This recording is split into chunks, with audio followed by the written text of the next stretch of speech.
Je suis Grégory Pouy et vous écoutez Vlan, un podcast qui vous aide à être plus serein en comprenant, avec nuance, le monde dans lequel nous évoluons. Il n'y a pas de crise climatique. C'est ce que m'a affirmé mon invité du jour, Stéphane Labranche, qui est coordinateur scientifique du GIEC du comportement. C'est un sociologue qui est aussi champion de MMA, qui fait des arts martiaux depuis 40 ans. Et ensemble, on va avoir une discussion complètement décomplexée autour de ce qu'on appelle le changement climatique, des crises climatiques, pour se rendre compte que finalement, on aborde les choses de la plus mauvaise des manières. Et surtout, on va faire le pont avec le combat et avec le MMA. C'est une conversation extrêmement détendue. Je sais que le climat, c'est un sujet qui nous ennuie tous et toutes. Et justement, on va en parler. On va expliquer pourquoi ça nous ennuie, pourquoi on n'a pas envie d'en parler, pourquoi, en fait, aujourd'hui, quand on parle climat, on a tendance à tourner le dos pour beaucoup d'entre nous. C'est une conversation géniale, je trouve. Je vous laisse l'écouter. Allez, Vlan, c'est parti.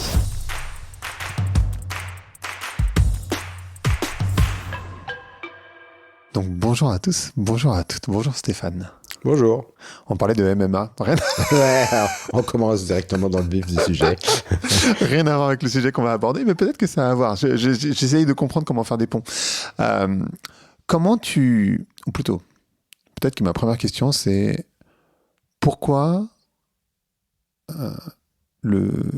l'écologie politique, ou en tout cas la manière dont l'écologie est abordée aujourd'hui, ça ne fonctionne pas? Ouais, ça, c'est deux questions différentes entre écologie politique et pourquoi ça fonctionne pas. Bon, c'est pas vrai que ça fonctionne pas. D'abord, donc, on va commencer par un message un peu plus positif. Après ça, on parlera des freins. Le premier message un peu positif, quand même, c'est que non, ça fonctionne parce que si on n'avait pas parlé d'écologie, si on n'avait pas eu le GIEC et ses rapports, on n'aurait pas de plan climat en France. Tout simplement. On n'aurait pas changé nos efforts de politique de mobilité. On aurait continué à donner à la voiture la place principale, voire unique sur les routes. Alors qu'on voit déjà des changements culturels dans la mobilité dans plusieurs villes. Le partage de la voirie entre les voitures et les vélos, par exemple, est beaucoup plus facile qu'avant. Ça a été imposé, hein. À Paris en tout cas. Oui, non, c'est imposé, mais c'est pas ça qui est intéressant. C'est par exemple quand on regarde les statistiques de la police sur les conflits. En fait, on a commencé quand les vélos ont commencé à arriver un peu plus fortement sur la voirie, avec beaucoup de bagarres, de conflits, d'accidents aussi sur les vélos. On en voit beaucoup moins maintenant. Et les conflits sont plutôt entre les nouveaux modes de déplacement doux, les unicycles électriques, les machins, les trucs, les trottinettes électriques, etc., qui vont sur les trottoirs. Et donc, en fait, maintenant, ce sont entre les piétons, les modes doux qu'on voit le plus, en fait, cette augmentation des conflits. Et donc, ce qui veut dire qu'on a appris à partager la voirie. Pas dans toutes les villes, c'est sûr. Il y a toujours des crétins partout. Cyclistes et automobilistes, hein, on s'entend bien. Mais n'empêche qu'on, même ça, avec des expérimentations avant l'imposition, on a vu quand même ce changement-là depuis 10 ans. Donc ça, c'est plutôt positif. Donc, de dire que ça marche pas, c'est pas vrai. Par exemple, les objectifs européens sur la diminution du pétrole, sur la diversification énergétique avec les énergies renouvelables, les efforts de rénovation énergétique des bâtiments, on ferait pas autant d'efforts sur tous ces plans-là s'il n'y avait pas eu la science pour dire attention, on va vers la catastrophe si on ne fait pas quelque chose. Là où le sociologue rentre en jeu, c'est que c'est pas parce qu'on dit aux gens qu'il va y avoir une catastrophe écologique qu'on va changer le mode de vie. Et c'est là que ça marche pas, en fait.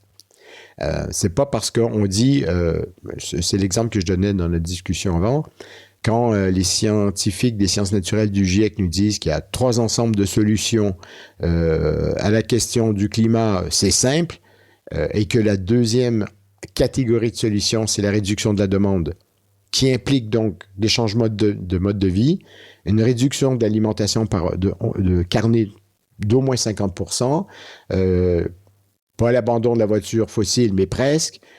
Ça veut dire se chauffer à 19, ça veut dire travailler probablement autrement, ça veut dire moins consommer de fringues, etc., etc. Et en fait, quand on dit réduction de la demande, c'est pas une solution, c'est un ensemble incroyablement complexe de problèmes, de moteurs et de freins, et qui sont en fait soutenus par une société de productivistes et de consommation, surconsommation rapide, qui en fait, je fais les liens entre le local et l'international et le cerveau entre nos deux oreilles, mais qui vont renvoyer aussi au fait que le cerveau est très sensible à la récompense immédiate. D'où le sucre, d'où le fast-food, d'où etc. On veut tout avoir tout de suite. Moi, je me souviens quand on a commencé avec les nouvelles technologies, avec Internet, avoir accès à un site, déjà, c'était compliqué. Et puis là, il fallait attendre que le site charge, etc. On allait se faire un café, on revenait. Maintenant, si c'est pas là en 2 secondes, on a un problème techno qu'il faut résoudre. Ah bon? Non. Avant, pour lire un texte, il fallait se déplacer pour aller dans une bibliothèque. Maintenant, on fait clic. Et donc, tout ça, en fait, alimente la satisfaction cérébrale du cerveau, en fait, mais biochimiquement, d'avoir des récompenses immédiates. Tout le productivisme et le capitalisme et le consumérisme sont dédiés à ça, en fait. Ça marche super bien pour le cerveau. Mais la transition demande, en fait, de voir du long terme. Ça fait appel au cerveau 2. C'est ce cerveau qui est capable de faire des prévisions, de faire du planning et de reporter à plus tard sa récompense. Et donc, en fait, on change de mode de pensée d'une certaine manière. Il faut changer tellement de choses que dire que réduire la demande, c'est une solution, c'est pas une solution, en fait. C'est un changement de direction, de trajectoire de civilisation. C'est pas simple, ça. C'est hyper compliqué. Et dans l'histoire de l'humanité, on ne l'a jamais fait consciemment de manière planifiée. Les changements de civilisation, ça a toujours été des chutes d'empire, ça a toujours été des guerres, des révolutions. Et là, on essaye d'éviter tout ça, puis on essaie de le faire de manière planifiée, consciente. C'est un sacré défi, en fait. Donc toi, tu penses que cette civilisation, alors la civilisation principalement occidentale, parce qu'il y a pas mal de civilisations qui cohabitent en ce moment, hein. Oui. On n'est pas sur la civilisation du monde entier. La civilisation, c'est...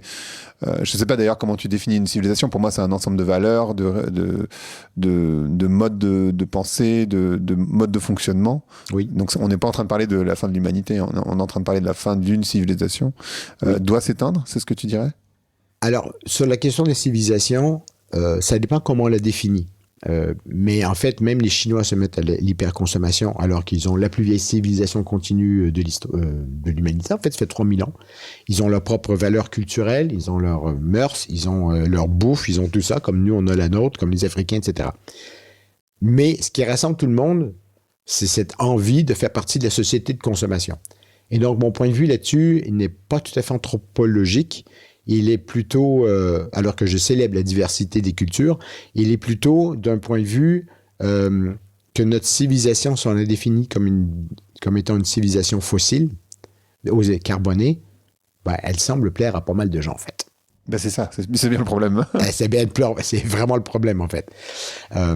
Et donc, ce qui veut dire que si on veut sortir de cette civilisation carbonée, ben, il va falloir penser à autre chose.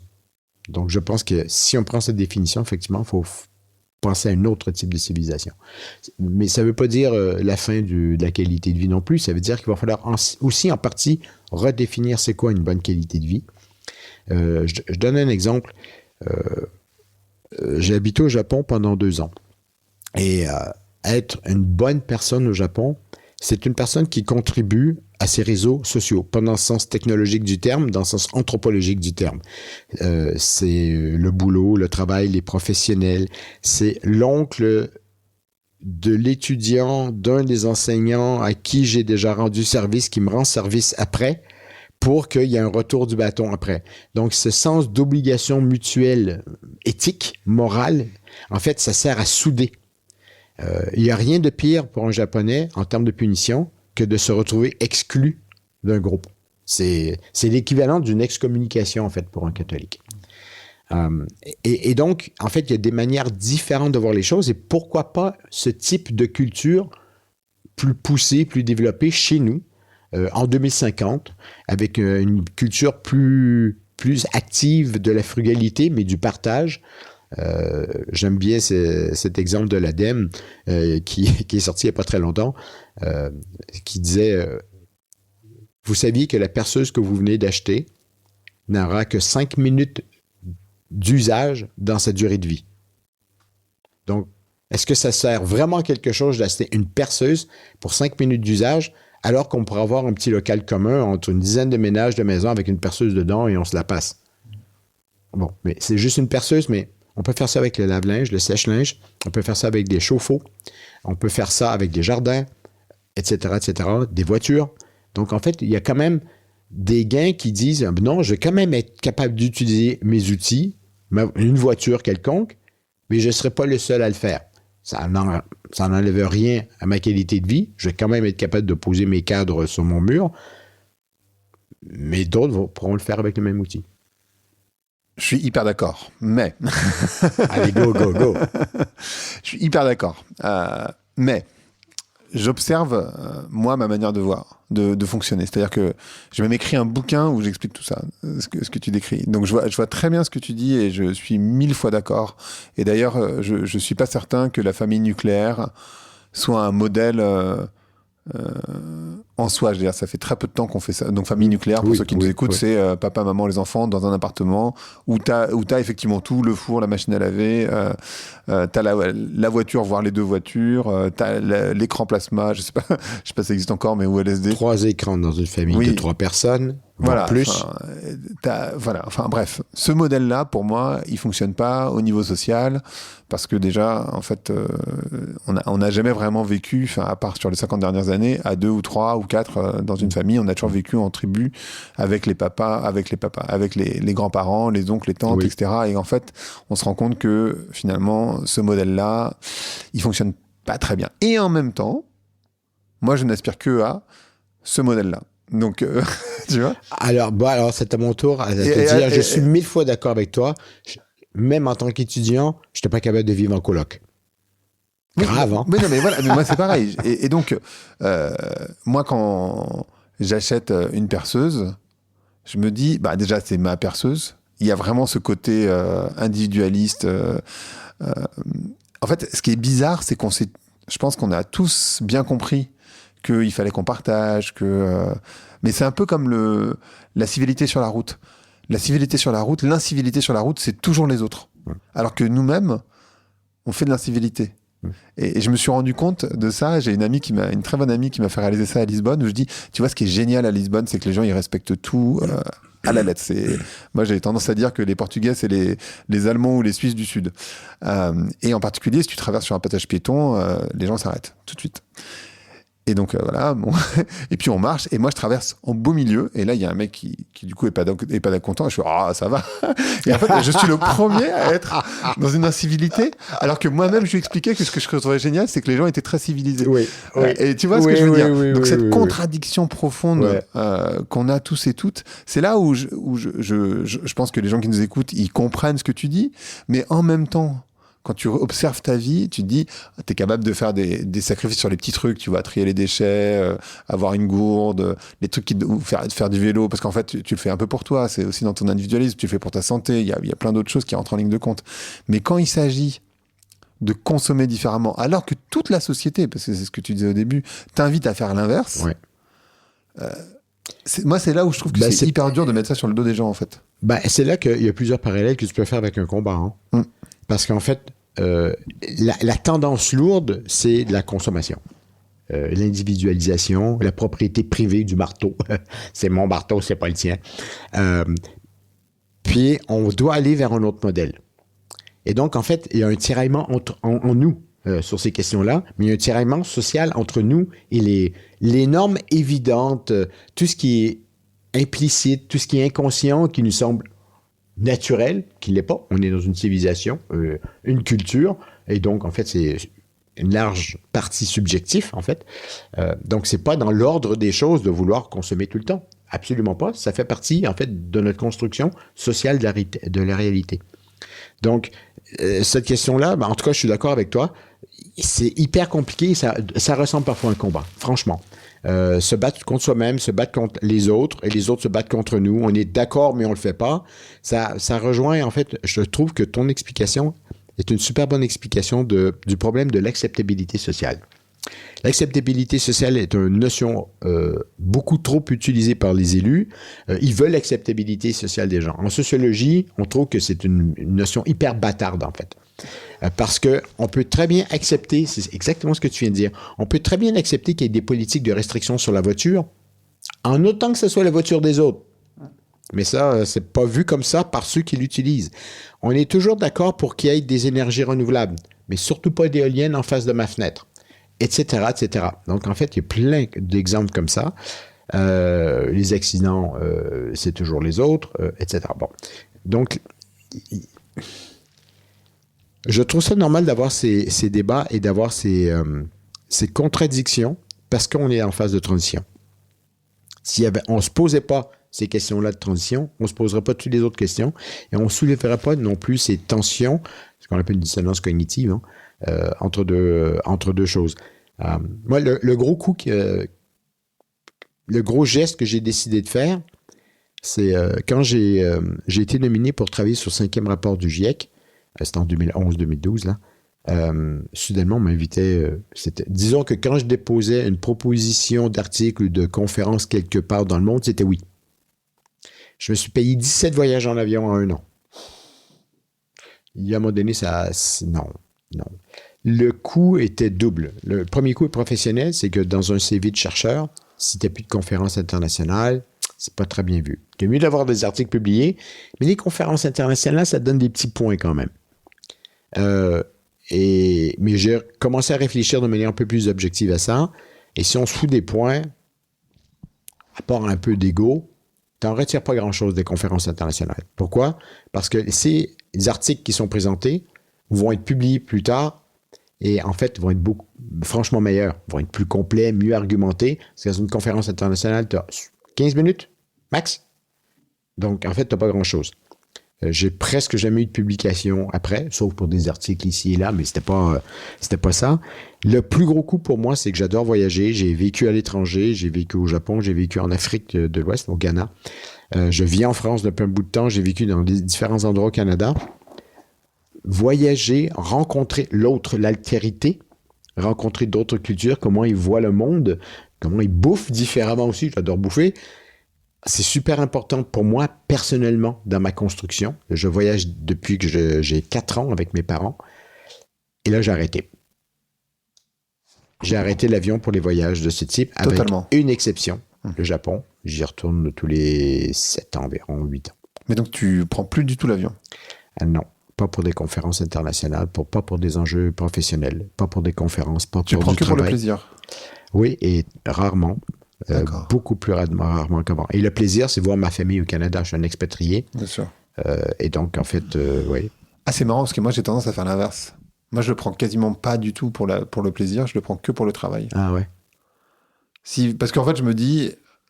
Ouais, c'est tonique. Ouais. Moi, je me dis, en fait, quand je L'arbitrage. prends l'avion, c'est parce que je vais avoir un impact, une forme d'impact quelque part. Je le fais pas pour mon plaisir. Enfin, un peu quand même, parce que moi aussi, j'aime bien voyager. J'ai voyagé dans pas mal de pays. Mais c'est vrai. Et après, bon, le fait d'être parti au Portugal, quelque part, je suis déjà en vacances d'une certaine manière. Enfin, je suis dans un pays où, en réalité, il n'y a pas vraiment besoin de partir. Ouais. Donc, je joins l'utile à l'agréable, mais c'est marrant, j'ai fait le choix inverse. Ouais. OK. Est-ce que tu peux nous parler... Enfin, du coup, je suis pas certain qu'on ait la réponse de comment on change ça. C'est-à-dire que... En fait, c'est un peu l'œuf et la poule. C'est-à-dire que... Est-ce que ça se joue au niveau des individus?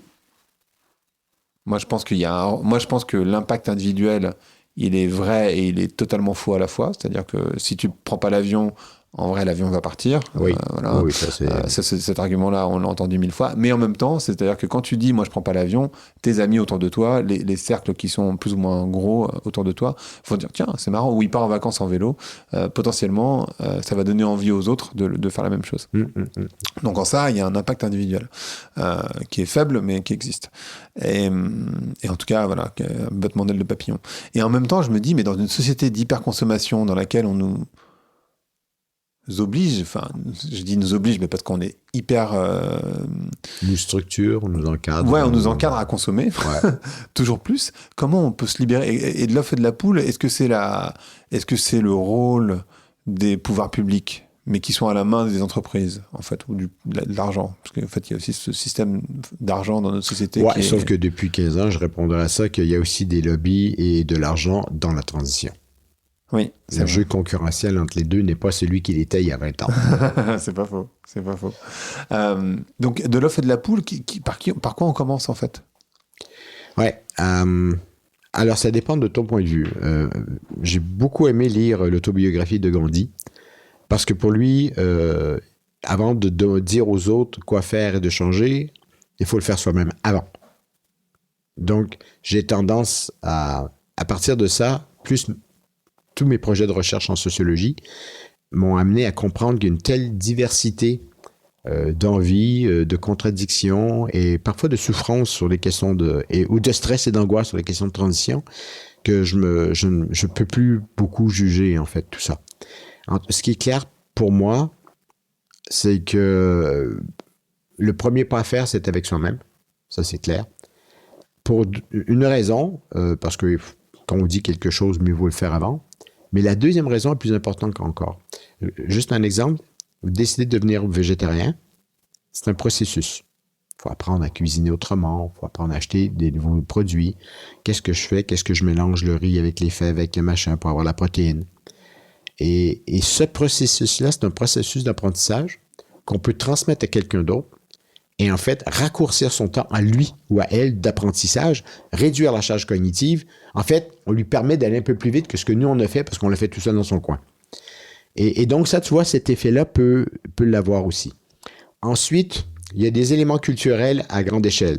Quand on pose la question aux Français, selon vous, qui devrait être à l'origine des changements pour aller dans la transition, quel est l'acteur le plus responsable? Les Latins, en général, répondent l'État. Les Anglo-Saxons disent l'individu. Donc, il y a un élément culturel à ça aussi. Ça, c'est important. Mais en fait, un individu, c'est faux de dire que toute la responsabilité repose sur l'individu. On vit dans une ville ou en campagne. Si vous vivez en campagne, essayez pas d'abandonner votre voiture. C'est juste impossible. Impossible. Donc, ceci étant dit, étant nord-américain, je pense qu'on sous-estime dans les pays latins fortement la capacité des gens et d'un individu à faire un choix. Est-ce que j'ai vraiment besoin de m'acheter mon 3e machin? Est-ce que j'ai vraiment besoin d'avoir un 4e écran dans ma maison? Franchement, à un moment donné, on est face à des choix et c'est pas l'État qui devrait nous le dire. Moi, ça m'insulte et ça m'insurge de penser ça. Est-ce que je vais attendre que l'État me dise de devenir végétarien pour le devenir? Je deviens anti-étatique direct, moi. En revanche, si j'ai envie de devenir végétarien pour mes propres raisons, je vais tenter de le faire.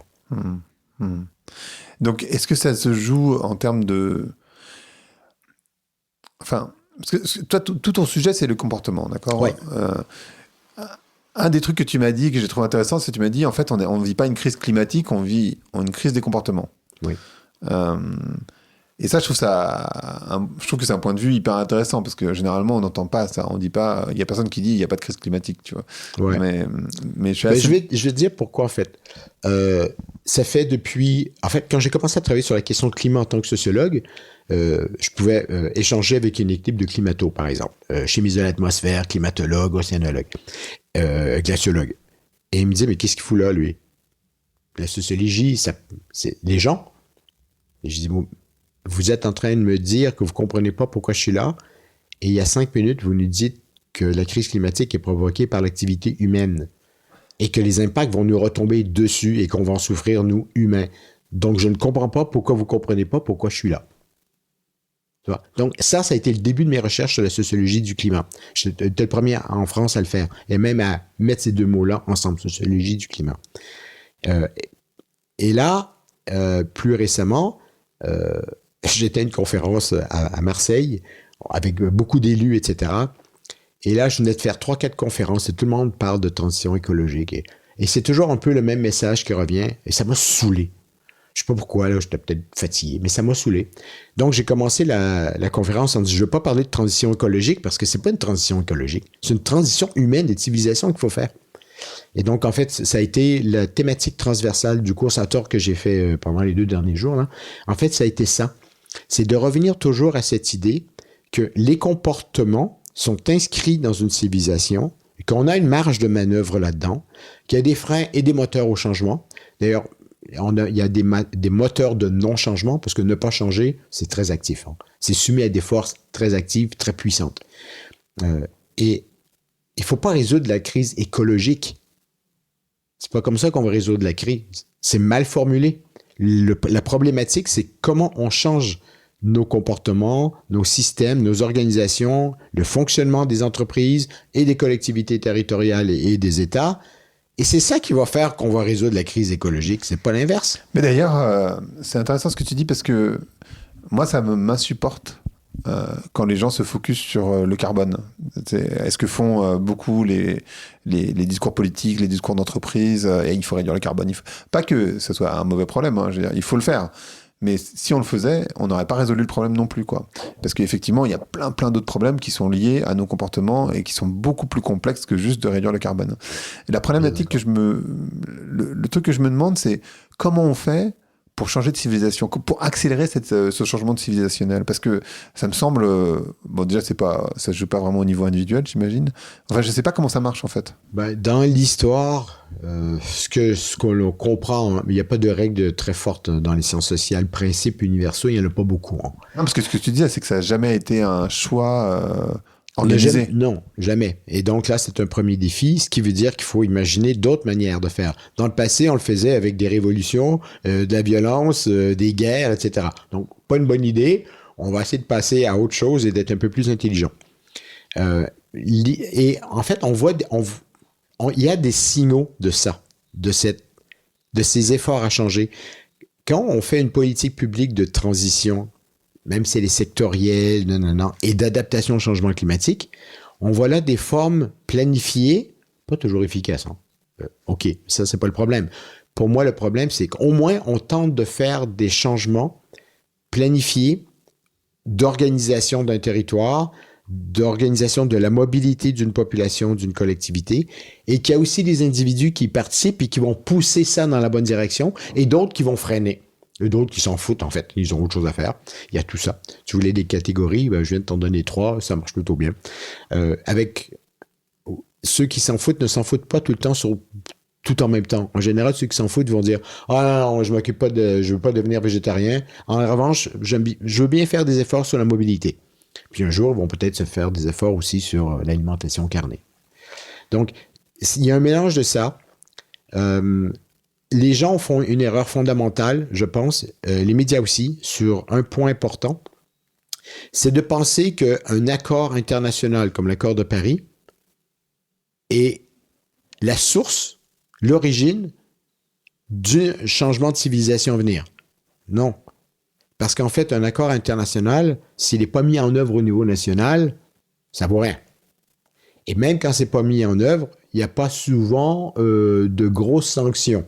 On est vraiment encore dans une entité étatique à l'intérieur duquel les autres pays n'ont pas le droit de la gérer. Donc, c'est bien qu'il y ait eu cette entente, mais en fait, c'est beaucoup plus, pour moi en tout cas, c'est beaucoup plus symbolique. Deuxième point, si les collectivités territoriales et les pays avaient attendu l'accord de Paris, on serait déjà dans la catastrophe.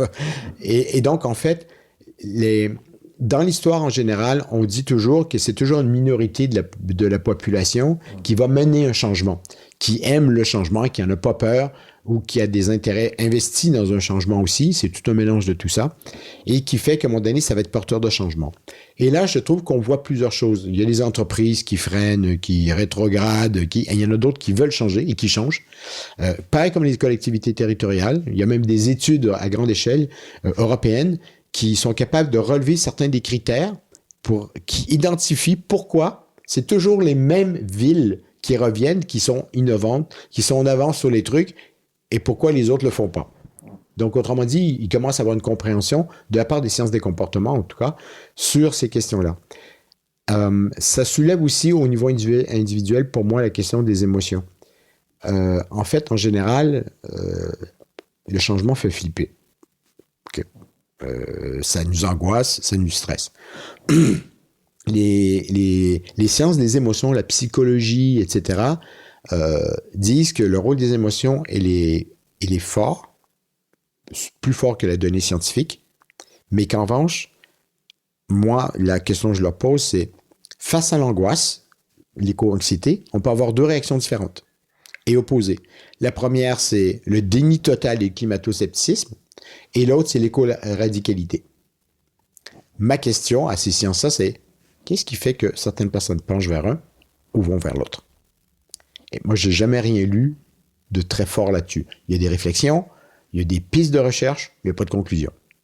Donc, apparemment, la socialisation, la famille va avoir des effets, mais en fait, on identifie aussi des parents qui ne sont pas contre l'environnement, mais ils s'en foutent, et on a des enfants qui vont d'un côté ou de l'autre côté.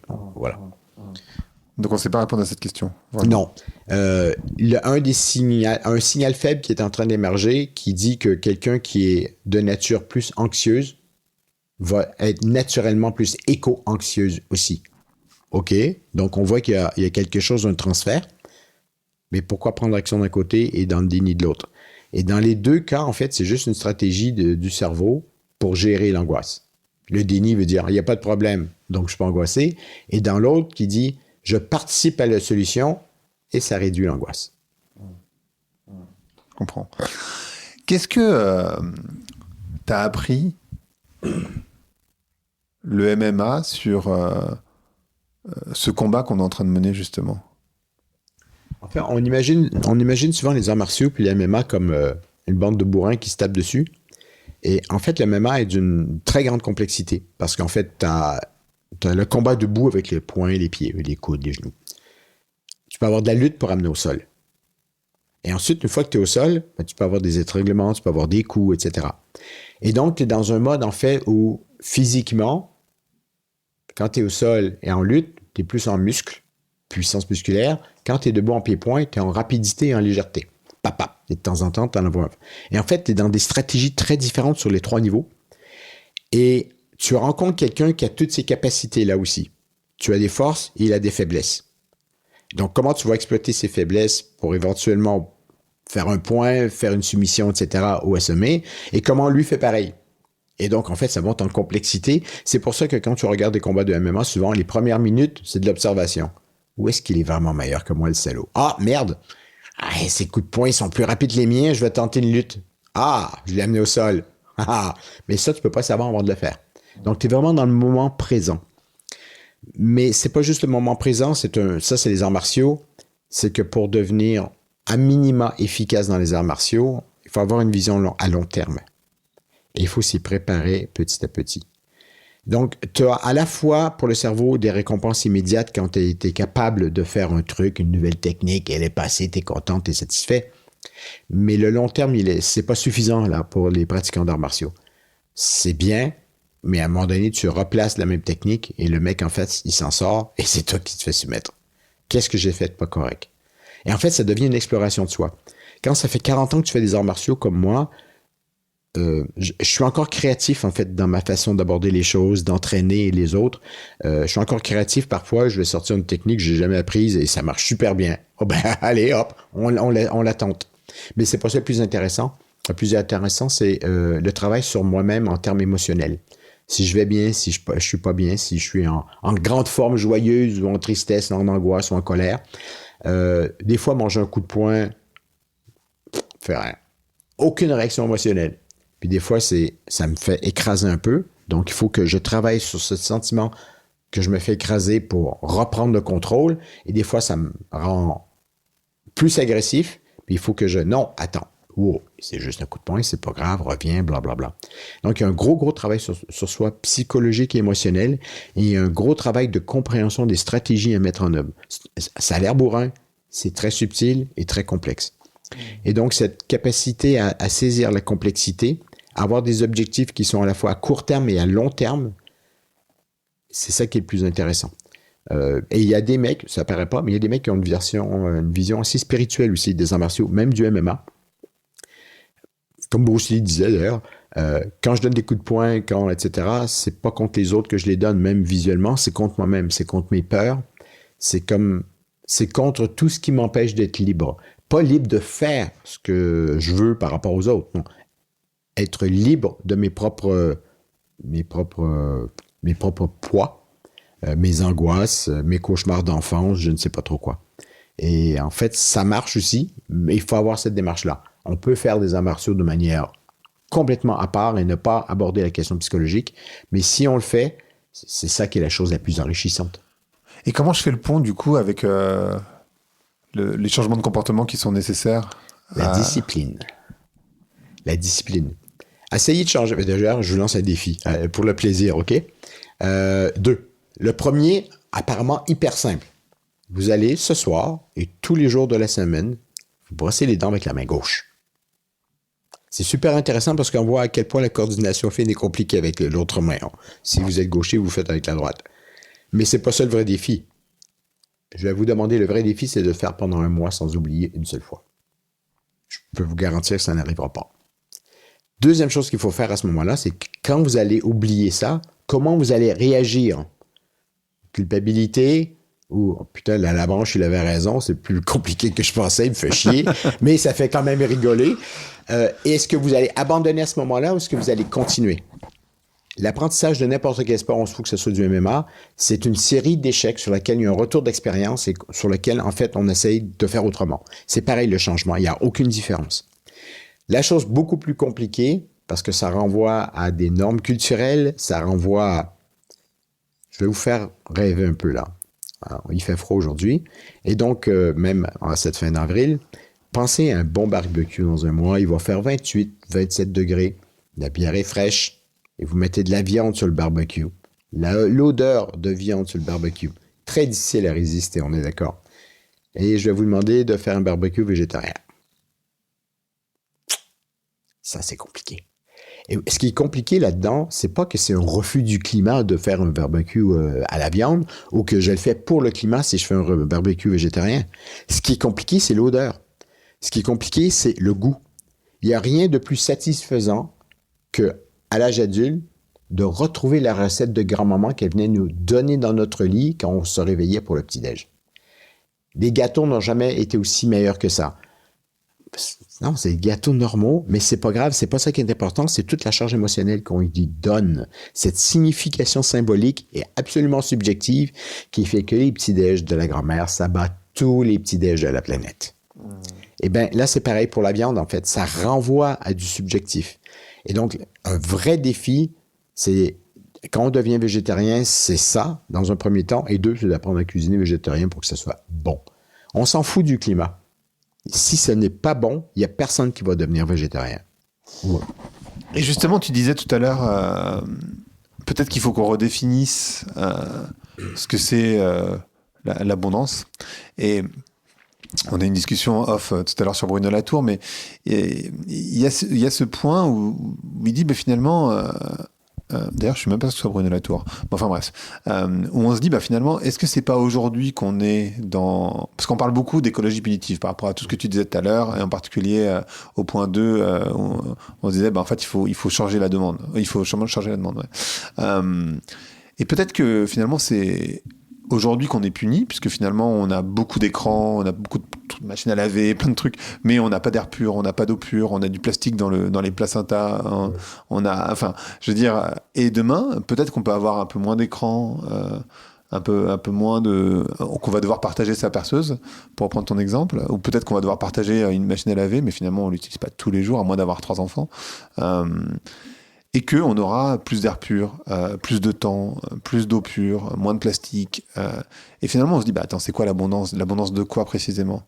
Et en fait, ce qui est bizarre, c'est que ce que je dis, c'est à peu près évident, et en même temps, on n'arrive pas à faire le mouvement. C'est très étrange. Et toi, pour toi, c'est juste une question d'être très discipliné? C'est une question de discipline? Non, la discipline aide à maintenir dans le temps le changement qui est difficile. En fait, l'idée, c'est qu'on est dans toute une série d'habitudes, de comportements habituels, de routines. Si on veut changer une pratique quelconque, en fait, il faut se battre contre tout ce qui fait qu'on est arrivé dans cette routine en premier lieu. Et pour ce faire, puis ça va plus loin que ça, c'est que ces routines donnent des récompenses au cerveau, ça nous simplifie la tâche. Pas de décision à prendre, on sait ce qu'on fait, on y va. Pas compliqué. Et là, on veut changer de routine, on veut changer de trajectoire. Il faut être conscient de ça.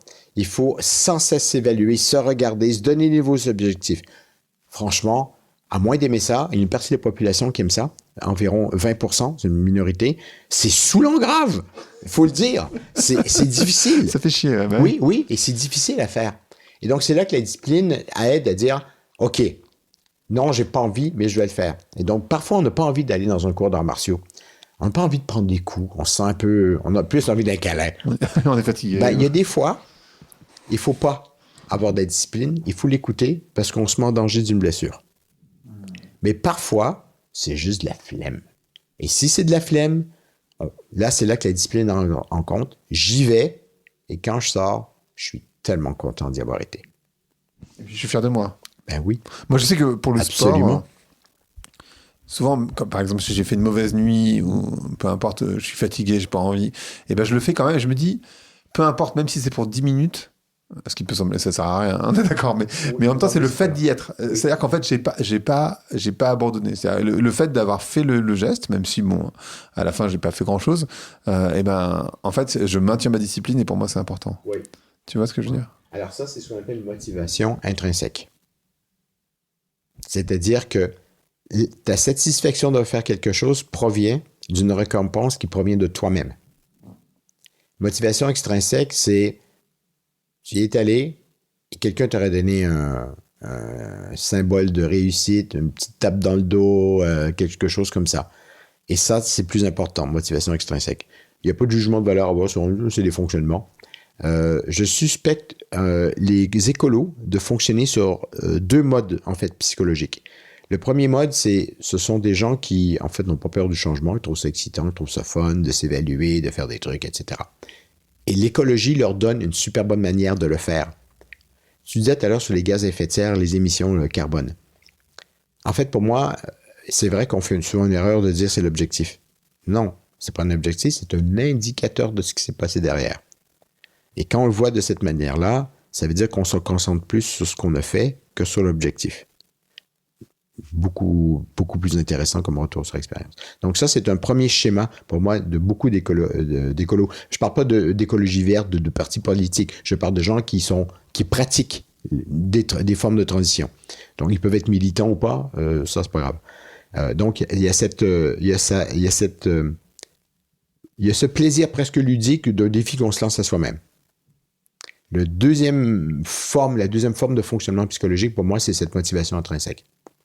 Mais on peut amener, parce qu'on vit dans une société qui n'a pas beaucoup de récompenses extérieures pour des actes écologiques. On est plutôt dans une société inverse. Mais ça peut arriver aussi. Dans les entreprises, on peut avoir des gens qui font des efforts et là, ça semble fonctionner et ils se retrouvent avec des projets plus intéressants, avec une équipe qui commence à mettre du sens dans son travail alors qu'avant, ils faisaient leur boulot parce que c'est un boulot. Mais là, ils participent à quelque chose de plus grand qu'eux. Et donc là, ils ont des signes extérieurs de ça. Et donc ça les amène à bouger aussi. Mais effectivement, en grande majorité, tenter d'amener à des processus de sobriété, de changement de comportement dans une société comme la nôtre, les motivations intrinsèques, il faut qu'elles soient fortes. Ça, c'est hyper dur. Enfin, déjà, la motivation intrinsèque, c'est difficile. Ouais. Moi, là, en ce moment, je suis en plein défi d'arrêter de manger de chocolat tous les jours. C'est easy avec 4 jours. Non, hier, j'en ai mangé. En plus, mais j'ai arrêté pendant 3 jours quand même, j'étais assez fier. Tu vois, mais hier, j'ai craqué. Mais, manque de magnésium. Non, même pas. C'est par habitude, par gourmandise. Mais en fait, c'est très difficile à trouver cette motivation intrinsèque. Et quand, en fait, pour revenir au tout début de notre conversation, toute la société te dit « Ah ben non, mais enfin, tu seras plus cool, tu seras plus accepté socialement, tu seras plus instagrammable, tu seras plus tout ce que tu veux. Si tu consommes, si tu achètes, si tu vas en voyage, si tu mets des photos des photos de bonne qualité avec un bon iPhone, du coup, tu seras plus d'une certaine manière. » Donc ça, c'est des croyances, bien sûr. Oui. Mais comment tu fais? Parce que d'un côté, il y a effectivement énormément de rewards, de récompenses, externes. Et de l'autre côté, il y a rien, voire de la moquerie ou des gens qui vont se dire mais c'est qui ce weirdo qui fait ci ou qui fait ça, quoi. Enfin, il est un peu chiant, quoi. Tu vois ce que je veux dire? Ouais. La situation est plus complexe que ça, pour moi. Mais c'est vrai que s'il dit pourquoi tu fais ça, parce que c'est pas bon pour l'écologie. C'est un petit risque quand même dans notre société. C'est un petit rabat-joie, quoi. Ouais, puis d'avoir une discussion un peu chiante après. J'ai eu beaucoup de mes étudiants de Sciences Po Grenoble qui, depuis une quinzaine d'années, ont été, pendant l'année où je les enseignais, dans un processus de devenir végétarien. Et beaucoup racontent à quel point les réactions de la famille, des parents, des frères, des sœurs peuvent être lourdes. Et ils veulent juste devenir végétarien, foutez-moi la paix, quoi. Mais c'est perçu par les autres comme une espèce de message culpabilisant à l'égard de tous les méchants qui mangent de la viande. Et c'est vrai que certains végétariens sont militants, revendicateurs, mais même ceux qui ne le sont pas reçoivent exactement les mêmes réactions. Donc, à un moment donné, le problème n'est pas avec le végétarien. Et donc, mais ça, c'est compliqué un peu. Moi, je trouve que ça renvoie un petit peu à la responsabilité personnelle. Je fais ce que j'ai à faire, mais on est toujours en interaction avec les autres. L'autre chose qui est compliquée là-dessus, c'est que maintenant, je ne sais pas si tu remarques dans les conversations, ouais, je vais prendre l'avion, on se sent un peu coupable, on se justifie auprès des autres, même ceux qui ne sont pas écolos d'ailleurs, mais n'empêche qu'on la prend pareil. Ah bah non, mais complètement. Oui, mais totalement. Mais pour moi, ça, c'est un signal faible, que certaines normes sociales sont en évolution. Quand avant, tu disais avec fierté que tu allais en Thaïlande, et que maintenant, tu le dis avec culpabilité, et que tu te justifies, c'est que quelque part, il y a un changement en cours. Donc, ceci étant dit, les compagnies aériennes envisagent un doublement du voyage en avion d'ici les 7-8 prochaines années. Oui, aussi parce qu'il y a 90% des humains qui prennent pas l'avion. Je pense que c'est pas forcément les mêmes qui vont prendre plus l'avion, c'est simplement qu'il y a plus de monde qui va prendre l'avion. On a plus de classe moyenne, en fait. Oui, enfin, je pense. Mais bon, j'en sais rien, je suis pas un expert. Et puis, il y a les marchandises. Mais du coup, comment... et je sais pas si on peut faire un rapprochement avec le MMA, d'ailleurs, je trouve ça hyper drôle, en fait, de faire ces rapprochements. Moi, je trouve ça hyper intéressant. Mais de la récompense versus de la... Tu vois, une discipline... Et encore, dans le sport, tu peux gagner des médailles, tu peux gagner des... Bon, t'as une forme de récompense, tu vois, où t'es le plus fort, tu gagnes des combats. Alors, il n'y a pas beaucoup de récompenses dans le sport qui valent la peine de tous les efforts qu'on met dedans. OK? À part à gagner une médaille d'or aux Olympiques, être champion du monde dans un truc, la grande majorité des sportifs, en fait, ils sont contents d'être dans le top 3. Mais quand tu regardes la quantité d'efforts, nombre d'heures, de blessures, de douleurs, de machins qu'ils mettent dedans, je suis désolé, c'est parce que la récompense en soi, c'est le sport, c'est l'entraînement. C'est pas la récompense extrinsèque. J'ai des blessures, pas mal. Et en fait, j'ai eu une grosse blessure il y a 3 ans. Je me suis cassé le poignet et le chirurgien, quand il m'a vu le poignet, qui était dans un sale état, 13 morceaux dans le poignet, la main était descendue sous l'avant-bras, il avait reculé un peu. Et il m'a dit, j'ai dit, et puis le sport, il dit, faites quoi? Les arts martiaux, il dit, c'est foutu, quoi. Donc, pour moi, c'était même pas envisageable que ce soit foutu. Bon, il m'a foutu un coup de blues, j'en ai bien pleuré, il faut le dire. Mais je me suis dit, j'ai déjà eu d'autres blessures, je vais trouver un moyen de continuer. Et donc, en fait, j'ai trouvé un moyen de continuer. Je me bats différemment si je mets ma main droite devant ou ma main gauche devant en pied-point. J'ai 2 manières de combattre selon. Je suis en train de développer maintenant. Ce que je suis en train de dire, c'est pas de la discipline, c'est que la passion pour ça est en soi la récompense. Et que cette rupture que j'ai eue, dans les 2 sens de terme, rupture du poignet, mais rupture dans la manière de faire les choses, m'a amené à être créatif et imaginatif et à revoir ma façon de faire. Mais j'aurais pu le prendre aussi pour dire, c'est foutu, j'arrête. Mais psychologiquement, j'en suis incapable. Donc, j'ai trouvé une solution alternative. Donc, il y a des aspects à la personnalité, mais pour moi, ça renvoie à quelque chose qui est super important pour les entreprises et les collectivités territoriales, c'est comment on réagit à l'échec. Comment on réagit à, justement, une claque à une porte fermée. Qu'est-ce qu'on en fait de l'expérience négative? Comment on transforme un échec, et ça, il y a beaucoup de consultants qui le font, mais comment on transforme un échec en retour d'expérience et en apprentissage qui permet de décider si on répète l'expérience ou pas, si on la modifie, si on la transforme, et comment on s'arrange pour s'améliorer quand même malgré l'échec, ou plutôt grâce à l'échec. Toute la question est là. Et ce qu'on a découvert, en tout cas ce qu'on a trouvé dans les entreprises et les collectivités territoriales, c'est super étrange parce que c'est dans les organisations humaines. On s'en fout que ce soit une entreprise privée qui vise à faire du fric ou une collectivité territoriale qui vise à faire des politiques publiques. La question de l'innovation dans les deux repose fondamentalement sur le droit à l'erreur. Et le droit à l'erreur, c'est je fais une erreur et j'apprends et on s'améliore et on continue à être innovant. Si on arrête là, il n'y a pas de transition. La transition demande l'innovation, ça demande le droit à l'erreur. Mais ce n'est pas un droit à l'erreur qui est affiché dans les statuts. C'est un droit à l'erreur qui est pratiqué dans les équipes. S'il n'est pas pratiqué, qu'il est juste formalisé, ça vaut rien. Pour revenir sur ce que tu disais tout à l'heure, on est passé d'une situation, j'ai lu ça dans un article du New York Times d'ailleurs, dont le titre était, enfin c'est pas le titre précisément, mais c'est, je te l'ai envoyé je crois, sur l'optimisme apocalyptique, je crois. J'ai trouvé ça rigolo. Mais il y a un truc que je trouve intéressant qui raconte dans l'article, c'est que on est passé d'une situation où le changement climatique n'existait pas à une situation assez trop tard. Avec il n'y a rien entre les deux, quoi. Très très rapidement. Très rapidement. Il n'y a rien. De toute façon, ça va s'effondrer.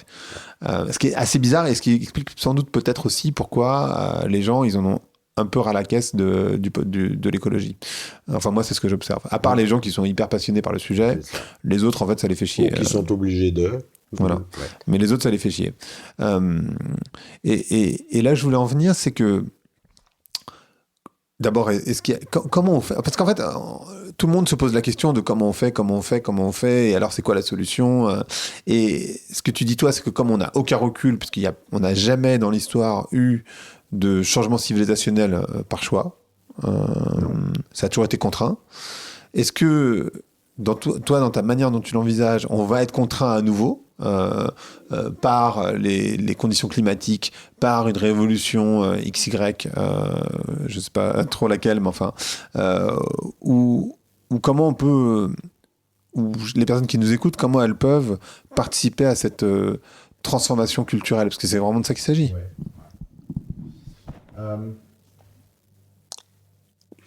Il y a plusieurs choses là-dessus, mais en tout cas, individuellement, c'est tenter de voir comment les alternatives, ne pas avoir peur de tenter un repas différent au quotidien. Ne pas avoir peur, ou avoir peur, mais le faire quand même, la discipline dans ce cas-ci, de faire du vélo. Toujours avec sécurité, machin, mais même moi, quand je fais toujours du vélo, d'ailleurs, je reviens à ce que tu disais tout à l'heure, je me déplace pratiquement qu'en vélo, mais c'est pas pour le climat. Climat ou pas, je me déplace en vélo. Rien à voir. C'est pratique et puis c'est rapide. En fait, moi, j'aime la sensation physique. Ouais.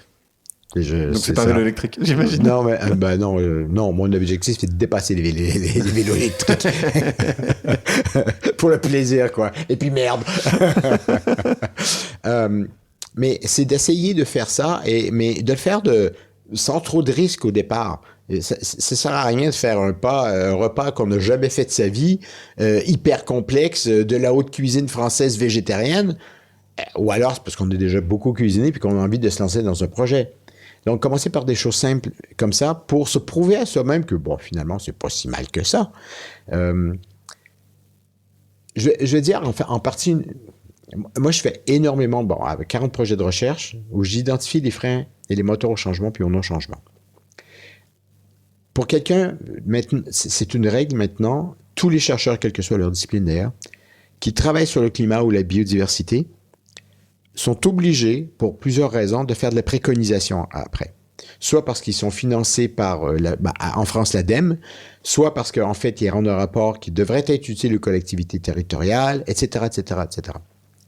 Et dans ces préconisations, moi, mon objectif, c'est d'essayer d'identifier de manière très fine qu'est-ce qu'on est obligé de faire en termes de contraintes, mais quand on n'est pas obligé de faire la contrainte parce que ça va fonctionner avec un petit peu d'incitation, un petit peu d'encouragement, c'est ce qu'il faut faire à la place. C'est d'éviter autant que possible le passage en mode écofascisme.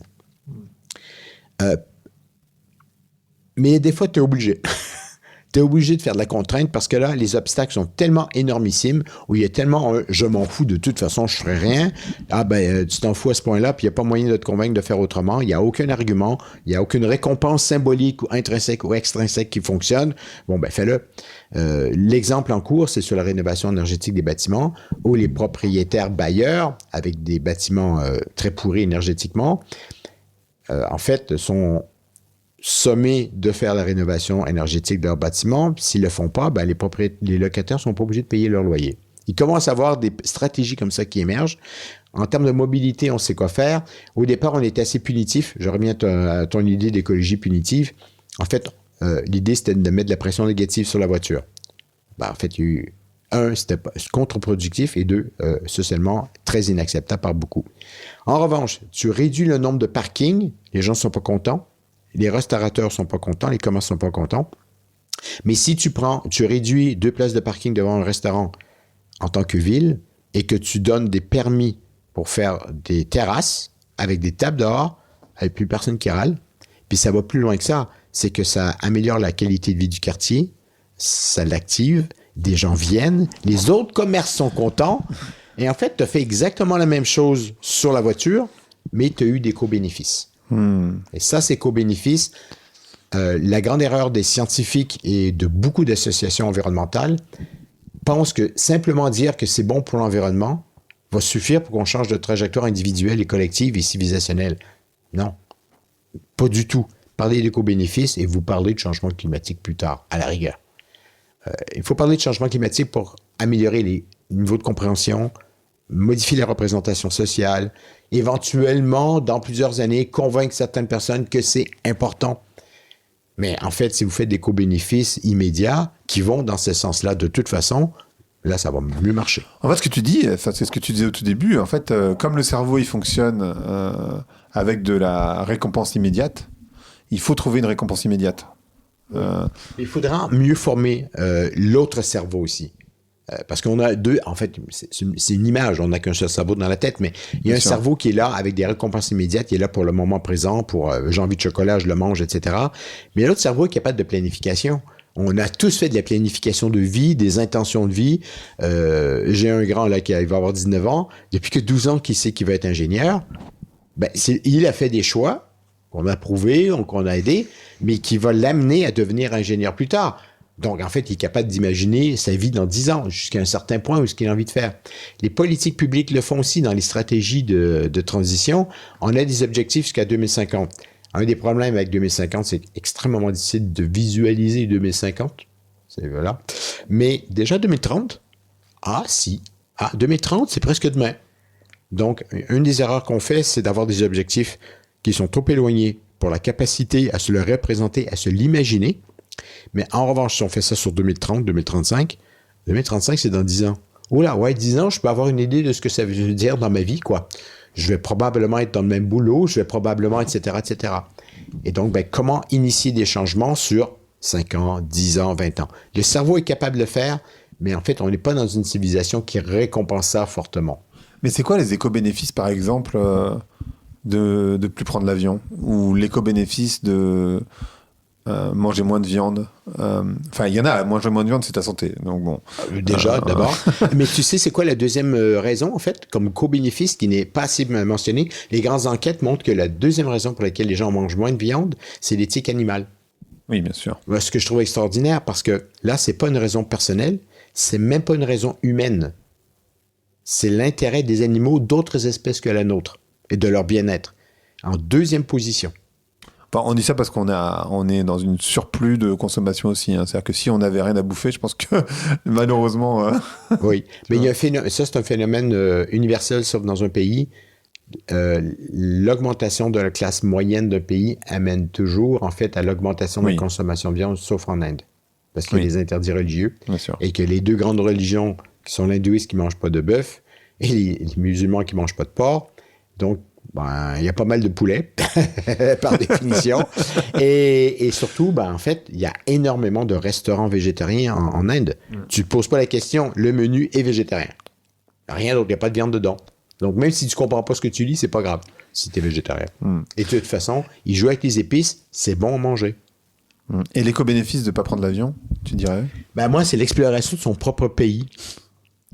Parce que le nombre de gens qui... connaissent peu leur région, en fait. Moi, je vis à Grenoble. Donc, à une demi-heure en vélo, ça fait 24 ans que j'y suis. Cette année encore, j'ai découvert des petits coins, des petites vallées, des cours d'eau en vélo à une demi-heure. Et donc, j'ai pas fini de... Je te parle même pas d'un déplacement d'une demi-heure en train. Tu vois? En fait, et c'est magique parce que tu dis, mais en fait, je peux y retourner. Et là, cet été, par exemple, à 50 minutes de Grenoble, on est allé à l'Alpe d'Huez, mais dans le fond, c'est un beau petit village. Et en fait, on va aller passer probablement une semaine pendant nos vacances là à côté. Ouais. Juste pour sortir de la ville. Mais c'est une vraie vacance. Puis en plus, les vacances, c'est de sortir de son lieu de vie, finalement. Oui, de ses habitudes quotidiennes. C'est une sortie, en fait, de son cadre normal. Ça n'a pas besoin d'être très loin. Ben non. Non. Non. Il y a beaucoup de personnes dans l'écologie, moi y compris, qui disent, en fait, ce qu'il nous faut, c'est des nouveaux imaginaires. Ce qu'il faut, c'est qu'on ait des récits qui donnent envie. Donc, c'est un peu ce que tu dis sur les co-bénéfices. Qu'est-ce que tu penses, toi, de ces nouveaux imaginaires, de l'imaginaire capitaliste, consumériste, individualiste, et des nouveaux imaginaires? Est-ce que tu penses que c'est le problème, ou comment t'envisages, toi, cette question des imaginaires? Il y a plusieurs formes d'imaginaire avec le capitalisme qui sont associées. Okay? Le premier imaginaire capitaliste, c'est justement l'abondance, voire la surabondance. Ça fait partie, c'est tellement fort comme imaginaire que dans les représentations sociales des gens, ça fait partie même, c'est une qualité principale de notre bonheur. C'est un des critères de bonheur. C'est une drôle de manière de définir le bonheur, d'ailleurs. Mais ça répond à notre peur intrinsèque de manquer, quoi. C'est vraiment, ça va chercher dans un cerveau... En partie, mais c'est pas humain.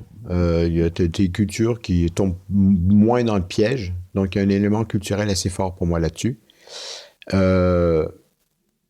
Parce que même aux États-Unis et au Canada, où on n'a jamais connu le manque depuis la colonisation du continent, en tout cas, il n'y a jamais... La dernière guerre, c'était aux États-Unis entre eux. On n'a pas souffert de guerre, donc il n'y a pas une mémoire collective d'un manque à un moment donné. Au Japon, avec la Deuxième Guerre mondiale, il y a encore cette drôle d'image de la patate douce, parce qu'en fait, c'était à peu près le seul truc qu'ils avaient à manger avant de pouvoir repartir sur la production de riz pendant les... Mais maintenant, encore aujourd'hui, ça a cette image un peu... donc, il y a des choses qui restent dans la mémoire collective. Mais en tout cas, en Amérique du Nord, on n'a pas cette image collective d'un manque à avoir, et pourtant, on est dans la surabondance quand même. Donc, le capitalisme est très fort là-dessus. Le productivisme, le consumérisme, ça va ensemble. Pour moi, c'est le même système. Ils sont très, très forts là-dessus sur... Il faut jamais manquer de quoi que ce soit. Oui, mais quand ça fait trop marteau que tu achètes, c'est parce qu'à un moment donné, il y a un problème autre que ça. Donc ça, c'est un premier élément pour moi sur cet imaginaire de surabondance qui est tellement fort que ça devient un des critères principaux de « j'ai réussi ma vie », de réussite de vie et donc de bonheur. Il y a d'autres manières d'envisager le bonheur. Le deuxième aspect de cet imaginaire, il est individualiste. Et ça revient à ce que tu disais, c'est que dans notre imaginaire, la maison, le logement idéal, c'est la maison pavillonnaire avec son jardin et pas de voisin à côté, s'il vous plaît. Cette propriété privée dans l'imaginaire joue sur la voiture. En fait, une voiture, elle reste stationnée à rien foutre de sa vie pendant au moins 90% de son temps pour la majorité des gens. Sauf pendant les vacances, là, on monte le pourcentage. Mais sinon, voilà. Est-ce qu'on est obligé de posséder une voiture? Il y a une partie de la population qui pense que non et qui fait du covoiturage avec des programmes comme Cities. Donc ça, c'est pas du covoiturage, c'est de l'autopartage. Et là, ça va mieux parce que je suis dans mon petit monde à moi, dans ma bulle, mais je ne possède pas cette bulle. Je l'emprunte. Mais ça marche bien, ça. Et donc, il y a aussi des limites à cette surabondance. Il y a des gens qui le refusent, il y a des gens qui font attention.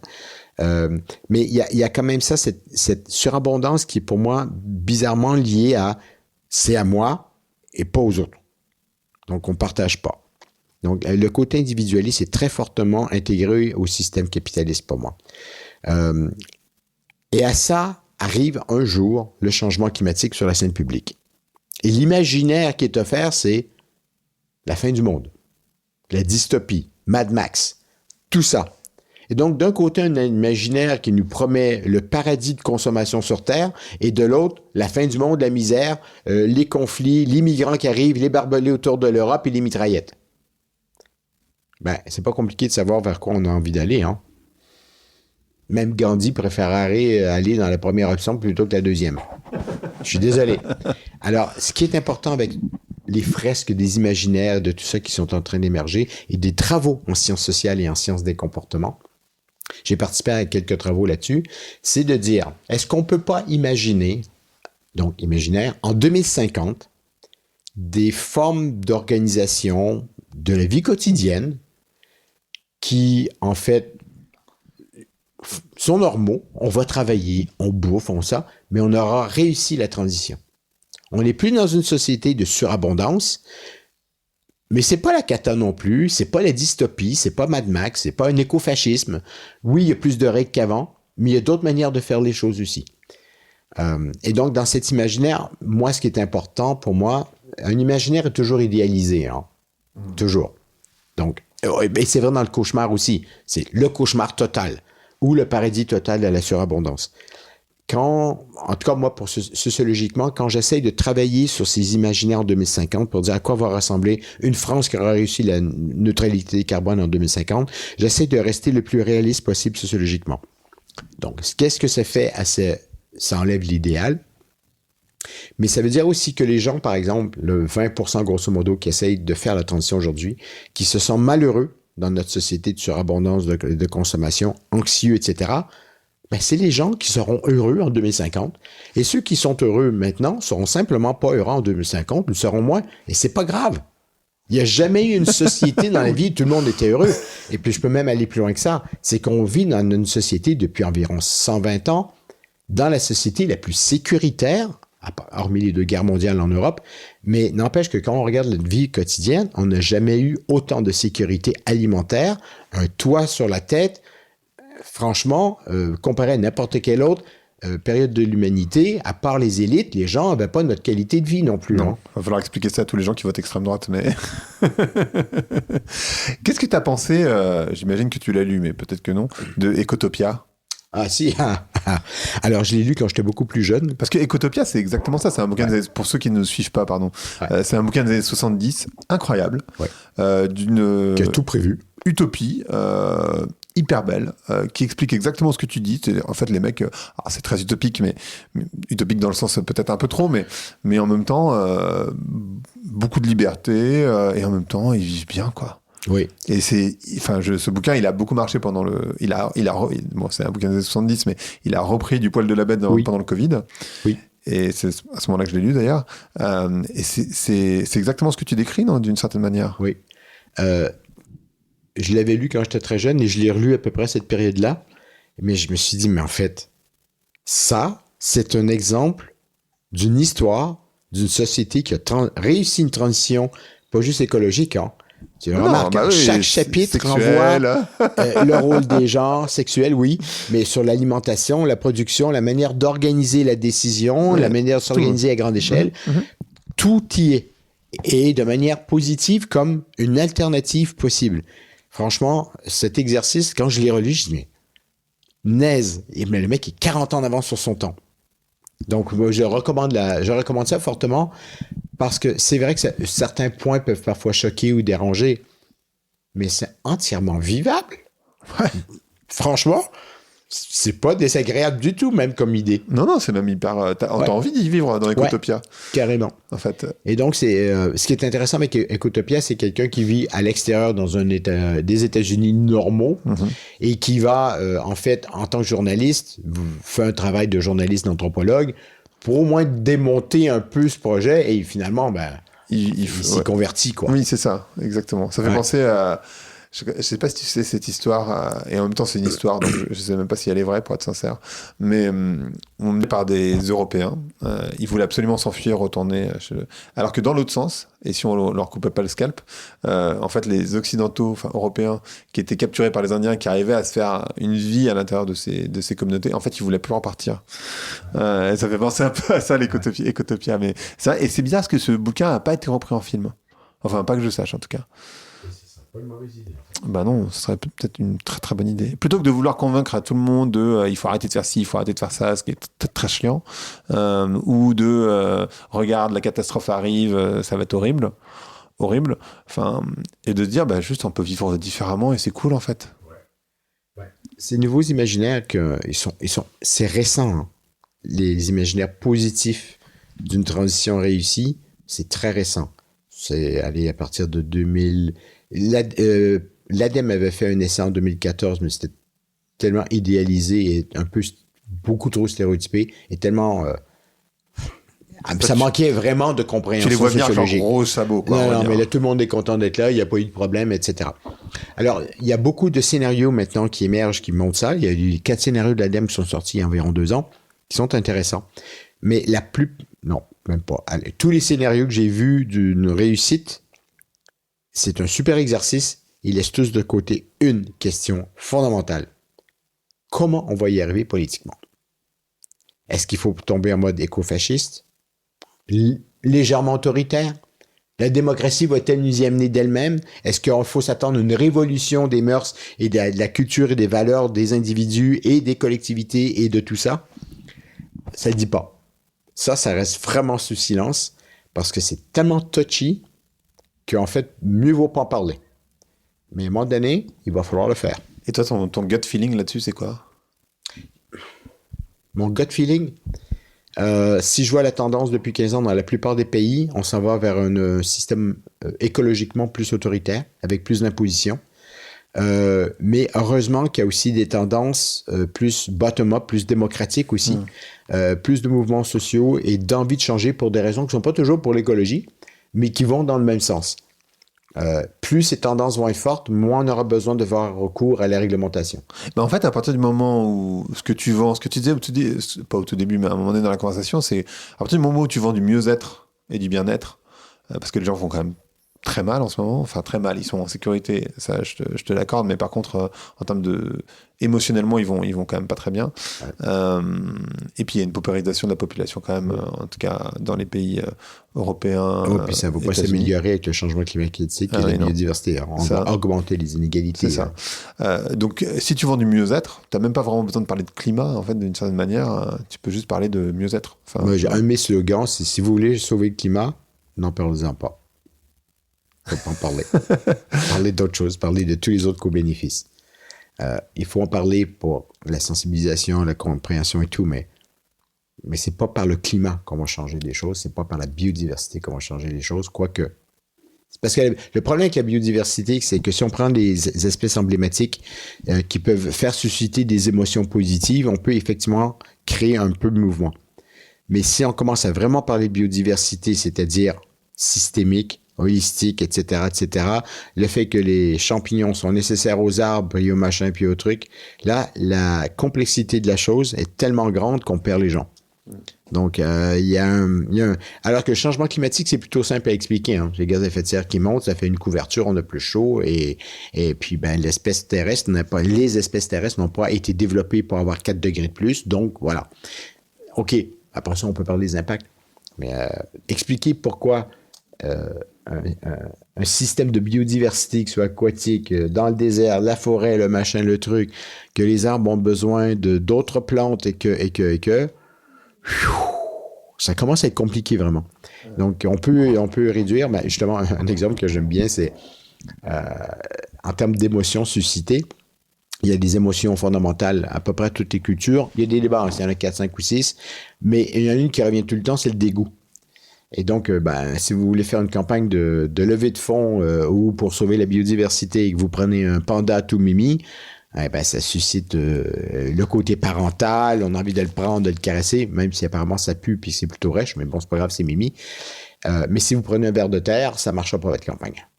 Pourtant, le ver de terre est beaucoup plus important que le panda pour la biodiversité et beaucoup plus important pour la productivité des sols. Le panda, on s'en fout en fait. Mais c'est pas avec un ver de terre, une campagne, non mais tu vois, une campagne de ver de terre avec des photos de ver de terre comme ça, sauvons la biodiversité. Ouais, ça serait drôle, mais voilà. Pourtant, c'est aussi important que l'abeille, voire plus. Juste pour conclure, on peut être champion de MMA et végétarien donc. En fait, il y a des végétariens dans les différentes organisations de MMA dans le monde, oui, absolument. Ça aussi, c'est un imaginaire que la force. Il y a même des concours d'hommes forts qui sont végétariens. Bon, ils se prennent du 6000 calories par jour ou je sais pas trop quoi, mais ils sont végétariens, ouais. D'accord. Oui, oui. Il y a un ancien champion de décathlon olympique, complètement vegan, le mec. Donc, je pense que quand on se dit que tu peux être médaillé d'or vegan en décathlon, c'est-à-dire 10 sports différents, c'est que la viande n'est pas ciné. Mais après ça, il faut faire des efforts un peu de compréhension alimentaire pour être sûr de ne pas rater le B12, etc. Mais c'est possible. Mais on arrive à un niveau complexe, pas accessible tout de suite, quoi. Ok. Merci beaucoup, Stéphane. Conversation complètement détendue sur le climat, et ça fait du bien. Le podcast s'appelle Vlan, donc je voudrais savoir à quoi tu veux ouvrir et où claquer la porte. Claquer la porte. Je vais commencer par claquer la porte. Je voudrais claquer la porte à des petites idées préconçues. La première, c'est que dire que la science, la donnée scientifique et la cognition sont des facteurs de changement de comportement, c'est faux. Donc là-dessus, il faut arrêter avec ces conneries-là. Le deuxième, malheureusement, c'est dire que penser que parler climat va suffire en fait à faire changer les comportements. Donc ça, c'est super important. Et on est dans une société qui est beaucoup trop rationaliste et qui a beaucoup de difficultés avec les émotions. Et les émotions sont des moteurs beaucoup plus puissants de changement. Donc, pas complètement claquer la porte à la cognition, ni à la rationalité, ni aux données scientifiques, mais leur donner leur place dans ce processus de changement de comportement. Et je voudrais ouvrir la porte, ça commence à se faire, mais je suis encore en train de pousser sur la porte.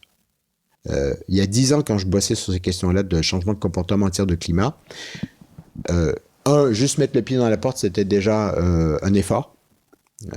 Ensuite, mettre le pied dans la porte et la garder ouverte et rester un peu plus facile. Mais là, je suis encore en train de pousser avec mes épaules dans la porte parce qu'on prend en compte beaucoup moins sérieusement les sciences des comportements sur ces questions-là qu'elles devraient l'être, en fait. Donc, en fait, c'est une fermeture d'un côté, mais c'est une ouverture de l'autre. Parce que je reviens à ce que je disais tout à l'heure, c'est pas une transition écologique qu'il faut mener, c'est une transition de notre société. Ça, c'est les sciences sociales par définition. Bien sûr. Voilà. Mais il y a encore des réticences. Je suis encore en train de pousser dedans, la porte n'est pas ouverte. Ok, super intéressant. Ouais. Merci beaucoup, Stéphane. Ça m'a fait plaisir, c'est très agréable. Ouais, c'était cool, carrément cool. Ouais. Merci. Merci. Merci d'avoir écouté Vlan. Si vous avez aimé l'émission, n'hésitez pas à mettre des étoiles sur vos plateformes de podcast préférées. Vous pouvez aussi partager l'épisode sur vos réseaux sociaux, Instagram Stories, Facebook, LinkedIn, où vous voulez. Je suis Grégory Pouy. Vous pouvez me retrouver sur l'intégralité des plateformes sous le nom Greg from Paris. Si vous avez des idées pour des invités, si vous avez des commentaires, n'hésitez surtout pas à m'envoyer un message. Allez, merci et à bientôt.